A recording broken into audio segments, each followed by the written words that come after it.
वर्तमान बड़ खबर टार्गेट कोयला खनि उपनिर्देशक धरणीधर नायकों आय बहिर्भूत संपत्ति ठूला अभियोग सरकारी बासभवन में विजिलेंस चढ़ाऊ ऑफिस समेत भुवनेश्वर और 9 स्थान में एका संगे चढ़ाऊ जारी रही। चढ़ाऊ 10 जन डीएसपी 16 जन इंस्पेक्टर और 7 जन एसआई सामिल अछंती।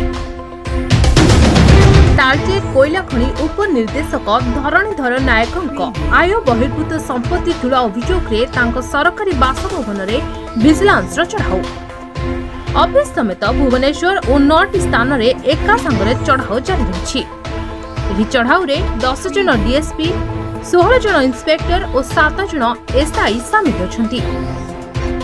अनुगुल पद्मचरण सामल को रिपोर्ट द न्यूज टुडे।